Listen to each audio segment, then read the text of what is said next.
Hello बच्चों, let's read the question. The question is saying which of the following is a false statement? A है all sponges are hermaphrodite, B है choanocytes are reproductive in function, C है sponges are multicellular organism, D है porocyte allow in current of water. तो आइए देखते हैं हम इसका की कंसेप्ट. तो अगर हम बात करें इसके की कंसेप्ट की, तो इसका की कंसेप्ट हो जाएगा स्पॉन्ज बॉडी वॉल. अगर हम बात करें स्पॉन्ज के बॉडी वॉल की, तो सबसे पहले तो ये कि जो स्पॉन्जेस होते हैं इनको क्या कहते हैं, इनको पोरिफेरंस भी कहते हैं. क्यों? क्योंकि they are pore bearing organism.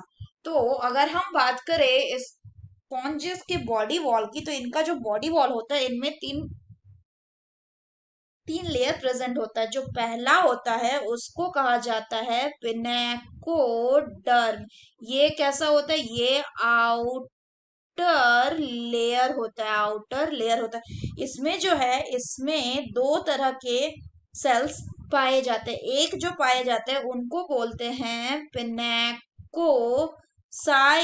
ये कैसे होते हैं? ये फ्लैटेंड होता है. जबकि दूसरा जो होता है वो होता है पोरोसाइट्स. ये ओवल शेप का होता है. और ये जो पोरोसाइट्स होता है ये in it allow the in current of the water. दूसरा जो होता है उसको क्या कहते हैं? उसको कहा जाता है क्वानोडर्म. जो क्वानोडर्म है ये कौन सा लेयर है? ये है आपका इनर लेयर.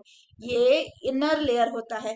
इसमें अगर हम बात करें तो इसमें हाईली स्पेशलाइज्ड फ्लैजिलेटेड सेल्स होते हैं जो क्या कहलाते हैं? जो कहलाते हैं क्वानोसाइट्स.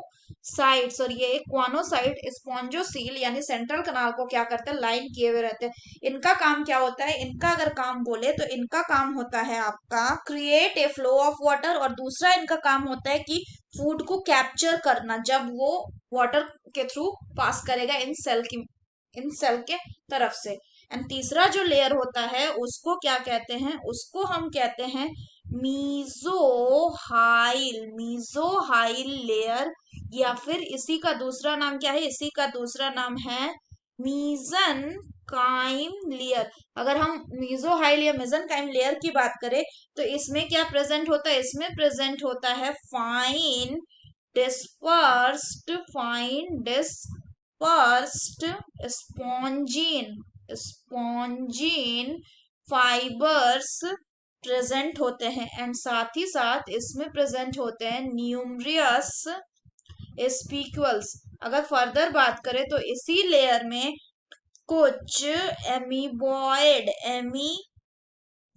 या एमीबोसाइट्स प्रेजेंट होते हैं. एमीबोसाइट्स मतलब एमीबा लाइक सेल्स प्रेजेंट होते हैं.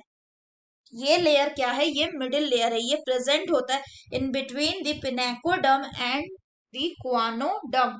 तो अगर हम बात करें कि क्वेश्चन का, तो इसमें फॉल्स स्टेटमेंट पूछा गया है. तो पहले बोल रहे स्पॉन्जेस हर्मोफोडाइट होते हैं, तो ये बिल्कुल सही है. हर्मोफोडाइट मतलब होते हैं कि इनमें सेक्सेस सेपरेट नहीं होते, यानी मेल एंड फीमेल एक ही बॉडी में होता है. तो ये स्टेटमेंट कैसा? ये ट्रू है. दूसरा बोल रहा है कि क्वानोसाइट्स का रिप्रोडक्टिव फंक्शन होता है, तो ये गलत है. क्वानोसाइट का फंक्शन होता है फूड के कैप्चरिंग में. सी में बोल रहा है कि स्पॉन्जेस मल्टीसेलुलर ऑर्गेनिज्म होते हैं, तो ये स्टेटमेंट बिल्कुल सही है कि स्पॉन्जेस जो है ये प्रिमिटिव मल्टीसेलुलर ऑर्गेनिज्म होते हैं और इनमें जो होता है वो सेलुलर लेवल ऑफ ऑर्गेनाइजेशन होता है. डी बोल रहा है कि porocyte allow in current of water, तो ये भी बिल्कुल स्टेटमेंट कैसा है? सही है कि पोरोसाइट जो है वो इन करंट ऑफ वाटर को अलाउ करता है और ये पिनेकोडर्म लेयर का ही पार्ट है. So the final option will be option B, that is choanocyte are reproductive in function. This is the false statement. So that's all for the question, bachcho. Hope you understood it well. Best of luck.